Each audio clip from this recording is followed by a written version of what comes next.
Welcome, guys. It's Andy and Lewis here from D6 Evolution. Hi, guys. And it's chaos time again. Once again, we get loaded with another book, and I am as excited as I have ever been because it's demons this time and Chaos Knight. So we're just going to cover demons in this video, and there's some seriously good stuff in there. Yeah. So I thought rather than a traditional review, we're going to do what Lewis's top 5 crazy things he's found in this new book are. And basically, it all came around. I wasn't actually going to do this, but Lewis phoned me up all excited like a little schoolgirl yesterday going, oh my God, Chaos is so good. Yeah, man, it's like I'm obviously a massive Chaos fanboy, so whenever I get the books, I'm starting peeling through it, and my ideas are going, and my brain's ticking, and I'm thinking there's so much good stuff here. And I think more so than ever is I was reading a lot of sort of social media posts and everyone complaining and whining about it, and I was like, I've got to make a video. I've got to make a video because there's some seriously good stuff in there, and I think you guys need to be looking in the right places. Yeah. Right, so let's kick this off, shall we? Because we're just going to try and do a condensed format. We're going to put all the rules up on the screen as we go through, just in case you've not seen the rules already online. But so, combo number 1, Bloodthirsters are good again. And this is coming from the guy who has 8 Bloodthirsters. I've only got 1, but Lewis has 8 of them. Yeah, I made it my mission last year to collect all 8 because you got to do it, and I play a lot of Apocalypse where 8 Bloodthirsters is just so thematic. So I've obviously got a mix of all the old models and the new models and Angrath and everything like that. And so I've been excited to play them. I actually played them a fair bit last year as a sort of a mono faction army, I guess, and they were hurt a lot by CP, but I think now they actually could be really good. Okay. So I've got 2 ways to build the Bloodthirster using the new rules, and I'll go through those now. Just for people that don't understand the way the new book for demons has come out, it's very, very simple. Obviously, there's 4 factions to demon. And what they've done is they provided an Exalted upgrade for the greater demons. So that's your great unclean ones, your Bloodthirsters, Lord of Change, Keeper of Secrets. And essentially what happens is you pay 1 CP before the start of the battle, and you make one of your greater demons an Exalted demon. He then gets to pick from a table of 6 items. You can either pick 1 or you can roll for 2. And they're just upgrades, a bit like sort of your free blade packs sort of thing that used to have packs and contaminations as well. And in addition to that, they each get access to one of 3 relics, which is only for the Exalted upgrade of the greater demons. So you've got that, and then you've got 4 stratagems for each of the demon things. So basically, it's in essence, it's each infantry, cavalry, beast, etc. for the various demon factions gets their own little mini stratagem as well, which helps up things like blood crushers and fiends and stuff like that. So it's quite a simple book. There's not too much to it. I peered through it. I'm just going to pick out 5 for the moment, but starting with the Bloodthirsters. Yeah, come on, stop teasing us. Get to it. Well, you've got to understand the context. The Exalted Bloodthirsters, you pay 1 CP and you give it an upgrade. Now, straight away, the thing that jumps out to everyone, I would hope, is that they're starting to bring this rule that we thought they would bring in, which is Gazgol's rule, where essentially you can't take more than a certain number of wounds per phase. And for Bloodthirsters, it's capped at 8, obviously, because it's Khorne. And bear in mind, the Bloodthirsters have 16 wounds. That means that it is going to take at least 2 phases to kill that, which is phenomenal, and scales particularly well against sort of single phase armies, something like Tau or certain Necron builds and stuff like that. So basically what that means is that if they shoot you with 100 damage and you take 100 wounds in the shooting phase, you only take a maximum of 8. And that means it's going to take them 2 shooting phases in order to kill you, which means your Bloodthirster is almost certainly going to get into combat. So that is obviously very, very strong. And if you're going to pick one, that would be the one to pick. And then you look at what you can combo that with, because this is a combo video. And obviously there's a new axe in there, which I think, again, is straight away, people are going to see this. I'm not being unique here. It's pretty obvious. There's basically a greater demon axe. It's very similar to the Khorne Bloodbound axe that used to have in 7th edition, where essentially when the Bloodthirster dies, within the axe, another Bloodthirster comes out. Basically, it's the soul of the Bloodthirster. It's like a surprise.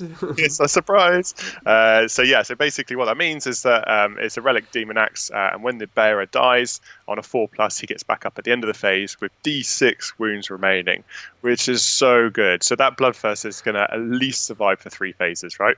And if you're playing against a shooting army only, most likely that's 3 turns, because the first turn they shoot, you take 8 wounds off. Second turn they shoot, you take another 8 wounds off, you die, get back up, and then it would take that third phase, that third shooting phase or third turn. Because you're going to re-roll that 4 up, aren't you? So it's a 75% chance you're going to get back up at that point, isn't it? Absolutely. And then, to be honest, you get up to D6 wounds as well. If you didn't need the reroll on that, you're probably going to use the reroll on the D6 wounds to make you come up with sort of 4, 5, 6 wounds. Which again, it's just going to be hard to kill him. At the end of the day, he is a T7 3+, 5++ body. So that's and he gets back up with he's got an extra warlord trait when he gets back up, doesn't he? Because he loses the original warlord traits. Yeah, so he loses all of it. So he uses relics, he uses warlord traits, and he uses this exalted ability, obviously. So you won't have the max 8 wounds per phase ability anymore. But seeing as you're going to get up with D6 and you've got no way of recovering wounds. Don't care, and instead you get replaced with the one of the other exalted abilities, which is always count as having double your profile for stats. So if you're on 2 wounds, normally you'd only have 2 attacks, but that would then put you up to 4 wounds, which means that you're back to having 4 attacks. So that's really powerful if you're going to get up with a few wounds left. It's pretty much a necessity to make it still good. So yeah, I mean that is absolutely fantastic. That build on that Bloodthirster is just a menace, because you could deep strike him and try and make the charge, and if you don't, you know he's going to survive the next turn. You can just run him straight up the board and let him be a fire magnet, because your opponent's really got to decide if they're going to target him or not, because they know they can't kill him, but they know they need to kill him. So you've got to deal with him early game, haven't you? Because if he gets to like turn 3 or 4 and this Bloodthirster's still alive, you're just not going to kill him at that point. Absolutely. Like, you have to be shooting him, and you also know that your entire firepower going into him is not going to affect anything for the next turn. So it's really good. So that's great. And then the beauty about this, and I really didn't realize this when I first read it, but the beauty about this is that you can actually choose that exalted upgrade on more than one Bloodthirster. My 8 Bloodthirster army, all 8 of them could have it. You just can't duplicate the abilities that you have, so you can't pick 8 Bloodthirsters with the max 8 wounds per phase thing. So is it 1 CP per exalted? 1 CP at the start of the battle before the battle, basically. So I considering that Bloodthirsters are 210 points now, because they were having a real problem with being good, they decided to make them efficient by reducing the points. That is insane. So I really would recommend 2, because 420 points is not a lot. That buys you 36 wounds. One is going to be set up as I've just described. The other, let me suggest this setup for your second Bloodthirster. So one of the other exalted abilities is a 2+ save, which obviously is, we're going for tankiness here. And there's a relic that gives them a 4+ invulnerable save. It normally has a 5+. You could obviously warp surge that to make that a 3+ invulnerable save. And you can give him the warlord trait, which gives him a 6-up feel no pain. And also when he passes that 6-up feel no pain, he can then re-roll all hits and wounds. And that setup for a Bloodthirster is insanely good, because that's a 2+ armor save, 3+ invulnerable save with the warp surge, 6+ feel no pain, and then obviously reroll hits and wounds. So, like, if you've got those 2 Bloodthirsters running at you turn 1, what are you shooting? The one that can't take more than 8 wounds a phase, or the one with those ridiculous defensive stats? Like, there's no good choice there. Both are bad, and you've got to deal with them because those 2 Bloodthirsters are coming for you. So I really think that's a solid little 4-point investment for a Khorne army. And it stops the rest of your army being shot, doesn't it? Like you say, it's a bullet sponge. That's what they're there for. Absolutely, yeah. I mean, to be honest, they actually aren't brilliant in combat. They're okay. They're pretty good, and in the right matchups, like against tanks and stuff, they're pretty strong. But the fact is that they're strong enough that you have to deal with them, and they're so point efficient now. I think we're talking about a different game than we were when 8 first dropped. They've got so much going for them. So yeah, I think the price at that level is really good. And then my last little cheeky Louis tactic on that is, to be honest, you could even go with 3. I could see 3 being worthwhile, but even with 2, at 200 points, you're talking about 600 points. Like, that's 3 Bloodthirsters. But the point being is that if you roll, you get to roll for 2. And I think what you do, because you can choose your relic weapons and stuff afterwards, is you take your first one and you roll and you see what you get, because you're getting, if you had 3, you're getting 6 rolls out of it, right? So you're going to get quite likely 2 of the ones that you actually want. So as soon as you roll for it, if you get the max 8 wounds for phase, okay, that's the one that's going to have the relic weapon and go down that route. If you get the +2 to charge, right, that's one going to go and deep strike. And then if you get the the 2+ armor save, right? That's the one that's going to have the 4+ invulnerable save relic on it. So you can, you can mix and match after you see what you roll, and when you roll, you get 2. So there's quite a good chance that you get like the max wounds per phase one with also the extra damage thing. That would just put it through the roof in terms of efficiency. So yeah, I think there's a good argument to say that's not a bad strategy, to be honest. Okay. Very nice. So Bloodthirsters are back. Yeah. Okay. Honestly, it's not just because I have 8 Bloodthirsters. That is actually good. So what else is back, Lewis? Man, Blood Crushers. Yeah. This is my favourite one, because this is the one that literally, I didn't even see it to begin with when I went through the book, and then I was just kind of reading again and again, and I was like, do you know what? That is really good. So let me read the stratagem for you, and then if you want to just explain how you think that works then afterwards. I'm going to try and read it here. So use this stratagem in your charge phase when a Bloodletter's cavalry unit from your army finishes a charge move. For each model in that unit, you can select one enemy unit within 1 inch of that model and roll 1d6. On a 2+, the enemy unit suffers 1 mortal wound, and on a 6, the enemy unit suffers d3 mortal wounds.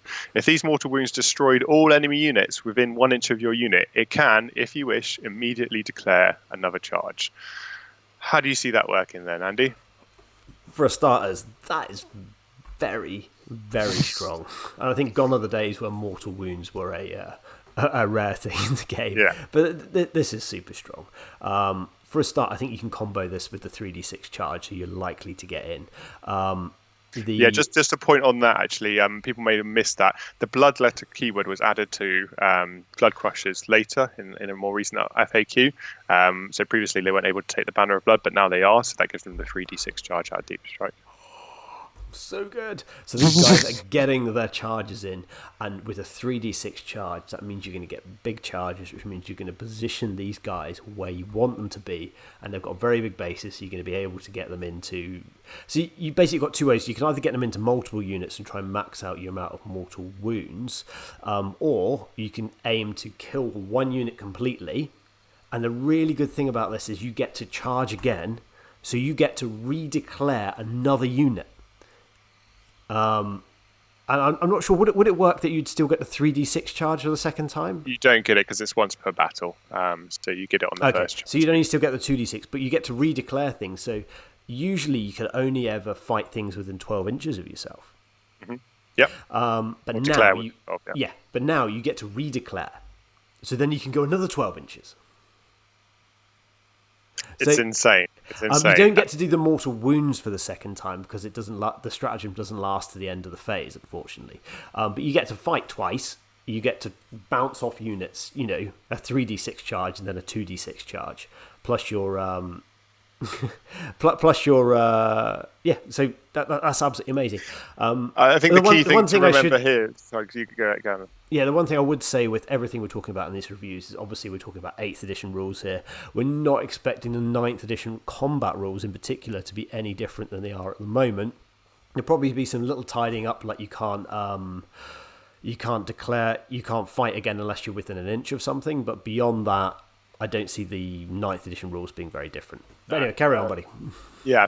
The only thing I was going to say here is that the thing I think probably surpassed people's memory when they were reading this stratagem is that Blood Crushers can be taken in units of 12. So you're rolling 12 dice for mortal wounds, say that everyone gets into combat or within an inch of someone, which obviously 12 dice on a 2+ you do a mortal wound, and on a 6 you do d3 mortal wounds. So if all 12 of your models is in 1 inch of a unit, so say you've got a big strung out unit of whatever, guardsmen or whatever, then you're going to be doing, on average, more than 12 mortal wounds, because for every roll of 1 you miss, but every roll of 6 you d3, which on average would be 2. So your average is going to be more than 12 mortal wounds. There isn't a lot that can take 12 mortal wounds. I mean, you've been playing a lot of Deathwatch, and those Deathwatch Black Shields are insanely good. Yeah. But if I charge a 10-man Deathwatch veteran squad with my Blood Crushers and do 12 mortal wounds, you're picking up your entire unit, and then I charge again. Then you start your charge phase again. Yeah.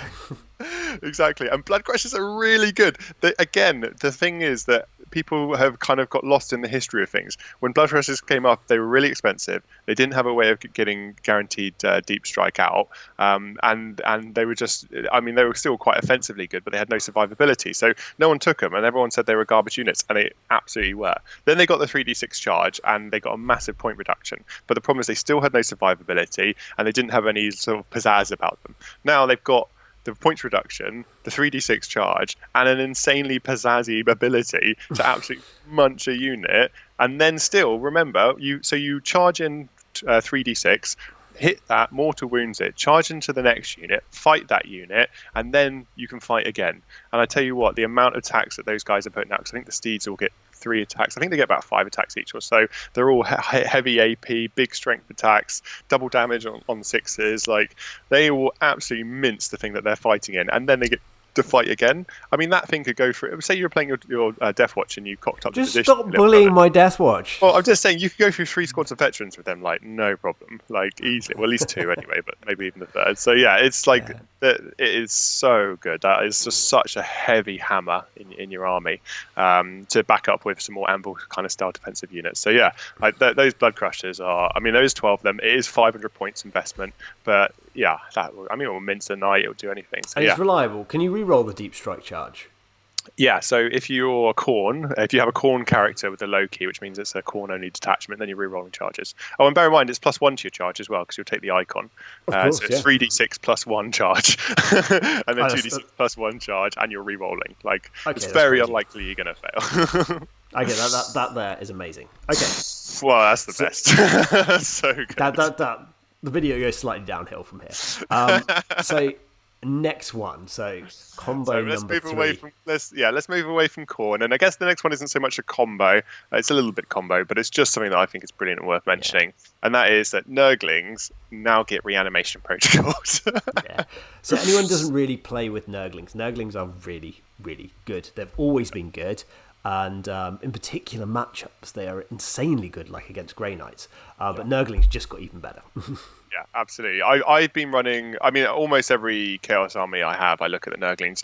Mainly, I must admit, as an 8th edition kind of set where you're playing with battalions and, Nurglings are just the best troop choice in the game, I believe.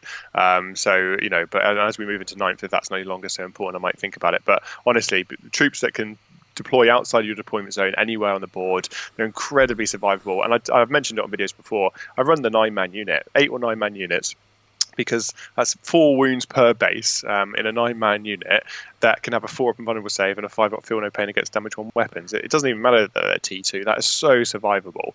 And now they get reanimation protocols. So essentially what I mean when I say that is at the end of the phase, when they've lost models, for 1 CP, you can roll a dice. On a 5+, they get an entire wound, the entire base back on full wounds. So you get 4 wounds back on that base. So if you've got a 9-man unit, and I can speak from experience, I've played the 9-man unit a lot. People go, okay, it's starting 9 inches away from me and I've got first turn. So I've got to really kill it, because otherwise next turn it moves its 5 inches and it's got a 4-inch charge. So that 9-man Nurgling unit is going to tie up everything. So they have to put damage into it. And they start pumping firepower into it, thinking they're just going to obliterate it because they're T2. And they've realized they fired like almost half their army and there's like 4 bases left. And they're like, oh my God, do I still commit to this or do I not?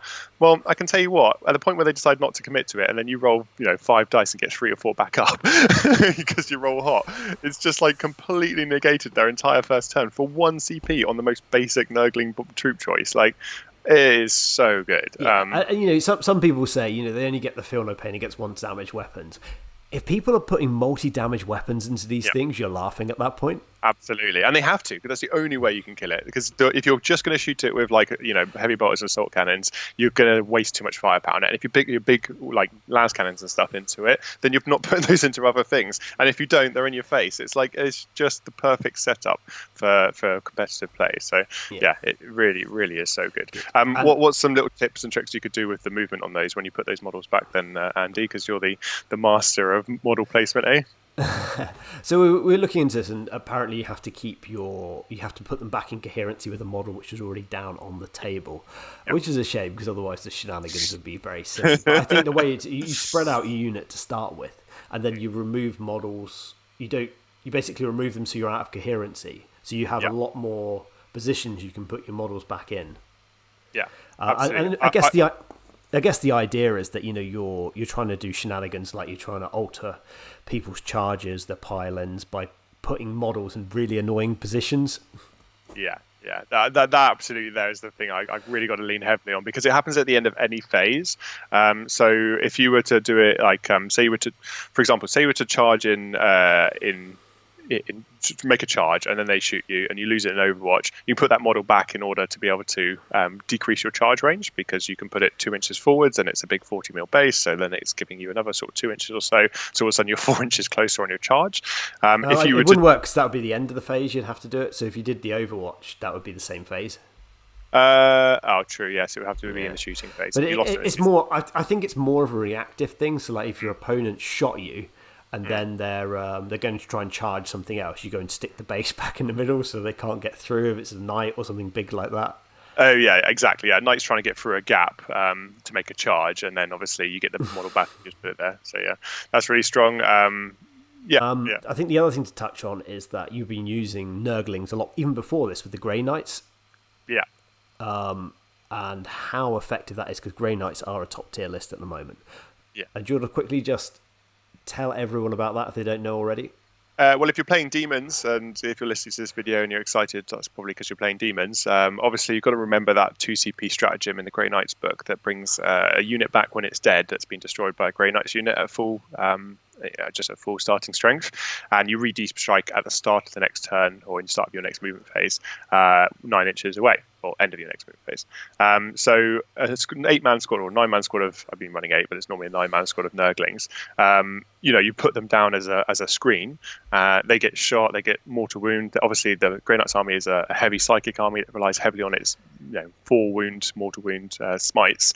And all of a sudden, that's just being absorbed by Nurglings who are getting their feel no pain against it. And, that's like the kind of greatest screen you could put up against it. And when they finally do kill it, you just pay 2 CP and bring it back. And in the meantime, when they don't kill it, you're paying 1 CP and bringing the models back anyway. So it's just like that Nurgling screen. Given as well that those Grey Knights, they want to smite, but they also want to make charges, just are never getting through that goddamn screen. And it can be so frustrating. You're just sat with a tank castle behind, a shooty, whatever. Like, it is so good. So yeah, I mean, Nurglings are absolutely the counter to Grey Knights, in my opinion, at the moment. They just provide everything they need to, and even when they get smushed, it's like, okay, that was a 50-point model, 17-point model, whatever. So yeah, it's not the end of the world. So okay, yeah, brilliant, very nice. So okay, number 4. Number 4. Okay, so this is very much in the vein of the Bloodthirsters, because really this main book is set up for the Exalted side of the Greater Demons, is the Lord of Change. We're into the Tzeentch now.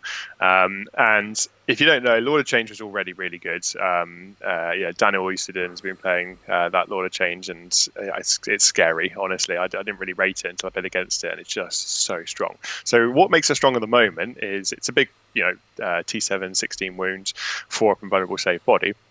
But you can give it the Impossible Robe, and the Impossible Robe gives it a 4 up and vulnerable save, but then the natural Tzeentch demon thing gives +1 to that. So that means it's got a 3 up and vulnerable save. So that, we all know 3 up and vulnerable saves are really strong. And so that's really good.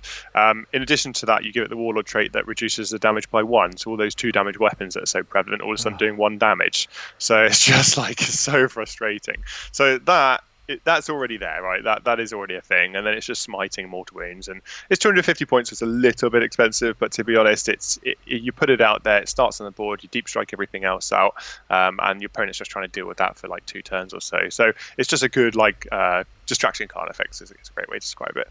Well, now it's just gone through the roof, because not only has it got all of that and nothing's changed, it now also has the Exalted aura of mobility, which gives it a 6+ feel no pain. And in addition to that, at the end of the phase in which you made any of your 6+ feel no pain saves, you get an extra wound back for each one you made. So essentially it's a 6+ wound regen as well. Now, if it obviously that's if it doesn't die. If it dies, it doesn't get those wounds back because it's dead.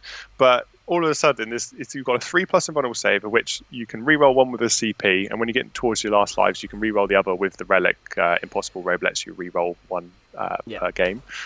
So that makes it incredibly safe. Then you've got the 6+ feel no pain. Then you're getting the mortal wounds back, and you're reducing the damage by 1, which already, like, all of a sudden this is like, it's seriously survivable. And then last but not least, you're going to give it the relic. So you're going to give it the new Soul Eater stave. And what that means is that When it kills a model in the psychic phase, on a 4+, you get a wound back. But sorry, they capped it at a sensible level, didn't they? You could only they kept it at 9. I don't actually get 9 wounds back. I don't think you can do 18 wounds in the psychic phase to average out the 4+s that you're going to roll. So I don't think it's even possible that you're going to get 9 back, or I think it's incredibly unlikely. But so basically, it's uncapped. You're going to get like 4, so like 3 or 4. Like that's going to be basically what you would anticipate. But you think that's 16 wounds. They're going to put everything into you. They're probably going to take half your wounds off or something if they shot everything at it. I mean, I was playing my Emperor's Children army where I was playing 3 Fire Raptors basically and a bunch of Noise Marines. So I put 3 Fire Raptors into this Lord of Change, and it lasted with 1 wound. And that was before it had all of these other upgrades. Like that's 3 full 4 las cannons, 24 heavy bolter shots, and then the front cannons as well. 3 of them, rerolling all hits and wounds, or rerolling all wounds anyway, and hits of 1. So oh my god, that was just it is so tanky. So that is just so good. I mean, that Lord of Change is going to be flying around, and you're not going to be able to kill it. And if you're thinking about a little Supreme Command detachment, 2 Bloodthirsters and that Lord of Change, 700, what was that, 600-700 points? Yeah, but just tanky. And then you got these Nurglings out front which never die as well. It's like when the demons become the tank. Yeah, when the demons become the tanky army. But hey, there you go. Try and deal with that. So that is just so good. That is so good. And none of that's stratagems. That's all just that's stock on the unit. So you're not paying any CP other than to get the relic in the first place. Yeah, the Exalted. That's so, really good. Yeah.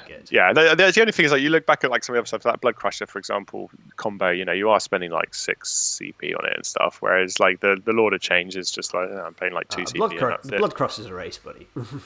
They are good, yeah. So anyway, that is so tanky. I mean, it's only got 2 psychic powers, but it does have a 3 damage weapon, so it's good. It's not going to be putting out a huge amount of damage, but it's just not going to be dying. It's going to be in their face, and they've got to deal with it. So I think things which don't die, there's a lot of utility in that. That is my favourite style to play. Honestly, that's why I played Nurgle originally. That's when I was playing the Plague Toads that always come back and stuff. I always look, because and this is why I play the 9-man unit of Nurglings and all that sort of stuff. Because when your opponent thinks they're going to kill something quite easily, and the look on their face when they just keep rolling dice and they just go, "Oh, I'm going to have to put another las cannon into it. Oh, I'm just going to have to put another that model. Just going to have to shoot it." It throws their game plan off, because everyone always overestimates how much damage they're going to do anyway. They think, "Oh, I'll kill that unit," and then the dice go bad, and they're like, "Oh, I didn't kill that unit," and all of a sudden their whole game plan's ruined, because now they have to charge that unit instead of that unit, which means they're not on that objective, and it just completely ruins their effect. So the more that you can put into the inefficiencies of your opponent's shooting, and the more their plan is not going to line up with what the strategy was when they started that turn. They're going to kill that and then take that objective, and Jesus, I'm not even going to get 1 objective here, and all of a sudden they're not winning the game or whatever. So really good. Okay. Anyway, number 5. Let's see what else we got here. Come on. Number 5. So those are definitely the strongest. So we're just on to some more little interesting stuff here, but I think number 5 is worth a mention, and that is the horrors, or in this case, the teleporting fluxmaster. So if you watched my Thousand Suns video, I was all over this with the cult of duplicity, I think it is. I can't even remember now; it's so long ago. And being able to re-deep strike and shoot units and stuff like that. So I've been a real big fan of this. Now, it's very, very curtailed version of this in the book, and that's essentially that 3 models can re-deep strike at the end of a movement phase for 1 CP, and that's a Fluxmaster, a Burning Chariot, and a Fate Skimmer. So forget about some of those. Really, just going to be looking at the Fluxmaster, which is the Horror Herald on a disc. Basically, it's just used to be Herald on a disc. He's quite cheap. The disc makes him a bit expensive, but gives him fly and quite good movement. And he's just got 1 psychic power, so it's not that great, but it's a nice little HQ unit, and I can see you taking them anyway. But because he's got the horror keyword, because he is a horror, that means he also has access to the new stratagem, which means that before you roll a dice for a psychic power, pay a CP, and that psychic power counts as if you rolled the dice of 9, which obviously is each's number. So what you've got the ability here is you've got the ability to teleport this character at the end of your movement phase. So you can do this in the first turn because you start him on the board, he's not coming in from deep strike. At the end of your first turn, if you want to, you can re-deep strike him, or basically immediately teleport him, and then you can then pay a CP to make a power go off on a 9. So you start looking at what powers you've got that certainly ones that are more expensive, and you've got Treason of Tzeentch, which allows you to control a model, and you also have the Gate of Infinity. Is it not Gate of Infinity? I can't remember the one that does D3 mortal wounds to the nearest model, and then D3 to everyone within 3 inches of it. The exploding mortal wounds one, and the fact that you can place your model perfectly to make sure that model is the closest, you can really catch people out, because you're just putting a little small base 32 mil base out. So if you can spot a little hole in someone's army, it's a nice little 1-2 combo. Right, I'm going to pay a CP, re-deep strike, pay a CP, come out, auto cast on a 9, all of a sudden D3 mortal wounds to him and D3 to everyone within 3 inches of that model. It's just a nice little boom powerful combo. And if you're playing and then on the Treason of Tzeentch side of things, particularly if you're playing stuff that's got a lot of leadership debuffs and stuff, which I think by the sounds of things are going to become more and more in 9th edition, to be able to know categorically that you've passed the psychic power and it's just a 2d6 roll on their leadership as to whether you control the unit. That was the biggest reason why people didn't take in the past, because to roll a 9 on a psychic power is quite a big ask anyway, and then you have to roll 2d6, so like those two things combined make the probability very low. And so now you're like, okay, I know I passed the psychic power, so if I just know that somebody's got low leadership, or I've debuffed it down to like a 6 and I'm rolling 2 dice, like I'm gonna control that unit. So a knight's got leadership of 9, I've got my my Helldrakes or something near, my Helldrakes, I've got my Night Lords near it or whatever, it's down to leadership 7. Okay, I'm going to re-deep strike this guy, and on 2d6 over 7 I'm going to control that knight. So really nice little power pocket pick combo basically that you can pull out for nothing. I like it. I like it a lot. Yeah. Okay, so any other honourable mentions we've got in this? So just to recap, we've got the Bloodthirsters, which are just insanely good now. We've got the Blood Crushers, which is one of my little wacky combo things that I'm going to play, and everyone's going to say it's crap and then never play again, but I still think it's going to be great. Nurglings get reanimation protocols, the impossible to kill Lord of Change, and the horrors there, and the teleporting. Last thing to mention, honourable mentions. So we've got the Bloodletters, buddy. Tell me about Bloodletters. So Bloodletters is an honourable mention. They're already ridiculously strong at the moment because they have a 3d6 charge out to deep strike, and they will mulch everything they kill. Then you normally take them in units of 20 or 30, and then they can fight again. But it tends to be that's all they do. They come in, they kill a unit, and then they just die. So this is a way of boosting up their offensive capability without actually boosting up the defense, and that is essentially a fight when die stratagem, but it's a little bit complicated to get your head round, and I must admit we've had to read it a few times. I'm confused as to why they've worded it differently to all the other much more succinct and easy to read ones like the new Grey Knight stratagem, and the only difference I can see in the way that they've worded it is it allows the model to stay in place until the end of the phase, whereas like with the Grey Knights you fight immediately once that model is destroyed. So it's not to the end of the phase, it's until they get a chance to attack back. So it's after your opponent's attacked, which is the amazing thing. So you can basically stop your opponent piling in anywhere else by keeping this unit of Bloodletters alive, isn't it?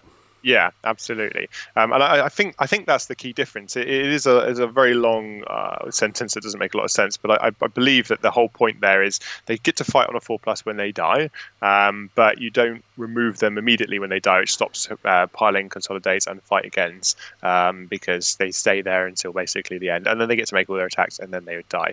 But it's free CP, so it's pretty hefty. I'm just a little bit confused about this because it looks like it's really good, but it's just very overcosted, and because it's worded different, I'm sure there's some nuance in there which will probably find its way out and play as to why it's so good. And generally, I'm not a huge fan of people having slight variations of the same rule. I think it makes the game quite complex, and I was hoping this was something GW were going to tidy up in the new edition, whereas they seem to be having different variations of the same rule, which I'm not a fan of. And lastly, the one which everyone is talking about, you flat out nullify a psychic power for the rest of the game. Okay, this is an honourable mention, more so because I don't think it's as good as everybody's looking at. I'll just give my take. Everyone's got their own opinion. My take is this: so the Spell Thief is one of the Exalted upgrades which you'd be taking over some of the better ones in my opinion, like the 6+ Feel No Pain and getting the wounds back and stuff, and what it means is that when you deny a psychic power, that model that you've denied the psychic power of can't use that psychic power again for the rest of the game, which sounds absolutely insanely good. And I totally get, on first read, I was also thinking that's very good. Well, when I kind of thought about how it would play out, I just see it like this, and everyone obviously can have their own opinion of things, but I see it like this. First of all, turn 1, that model has to be within deny range. And if they know that you're a spell thief and they're a good player, they'll try and avoid it. They can't always avoid it, but they'll try and avoid it. Second of all, you then have to be able to deny that psychic power, which, to be fair, you do get +2 to your deny when you're on full bracket. But, still you have to roll higher than they do, so there's a point of failure there. Third of all, although this happens before, they have to actually pass that psychic power. So 3 things have to happen before this ability even comes into effect. And then when they cast that psychic power and you deny it, at that point, nothing's changed because you denied the psychic power anyway. So for that turn, there is no difference.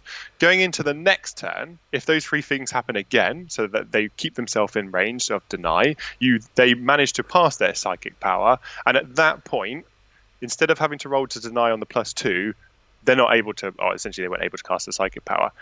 So there's like 5 or 6 situational things that have to happen for that to even ever come into effect.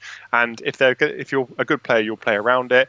If you lose the psychic power, there's lots of ways of getting it back on other models. So if warp time or null zone is really important to me and I'm playing Chaos Space Marines, I'll pay a CP and I'll drop Smite on another caster and give it to him instead. Like, it's just so situational whatever comes into play. And then my last thought about that is that if they say first turn, something that would be really good to do, it would be on null zone, for example, on a librarian, right? Because demons hate null zone; it takes away all their saves. So that's like the key one that you want to get, and that's the kind of thing that they're going to have to cast and be in deny range. So that's like the power that you'd be thinking of when you use it. So first turn, they're not going to null zone you, unlikely, because they're not in combat. Second turn is probably when they bring out the null zone and you deny it, so you would have denied it anyway, so there's no difference there. And then the third turn is when they cast a null zone, you don't deny it, and it screws your entire army up because they've got null zone off, versus Spell Thief, they can't cast it, instead they cast a Smite or another power instead. So it's only something that maybe in turn 3, if that librarian or whatever is still alive with this null zone power, that would ever become a powerful thing. So I just don't see that being of any value, quite frankly. I just think there's so many other things to take. So that's my take on it. But obviously everyone can have their own opinion. I'm sure there's some games where it comes off big. But in general, I don't see it being that valuable. And if you're ever at a tournament, do this against Lewis, just to really annoy him. Yeah, I'll just sit there and I'll just take my hat off and I'll just start nibbling on it. So, fair enough. Okay, guys. So I think that is everything. We are super, super excited about this new Chaos book. Obviously, we're going to really need to see what the rules are for Knight before we know how powerful it is. But I think a lot of the things they've released already shows that really the psychic phase and the combat phase really aren't going to change that much. Yep. So I don't see there being any massive differences here. I think the survivability things, which mostly what we're talking about here, is going to be exactly the same. I think the changes are going to be things like cover and -1 to hit and stuff like that. Yeah. None of which this uses. So I think this is good to go, this video, for Ninth. Okay, so there we go. Cool. Comment below, let us know what you think. Let us know what we have missed. As always, is all Lewis's idea in case we got anything wrong. Oh, I only got the rules it's that way. Yeah, there we go. And I only got the rules yesterday as well, so I can also misread things. So but that's the hot takes, and we'll come back for the next lot. We've got Death Guard coming up soon. See you guys. Bye bye.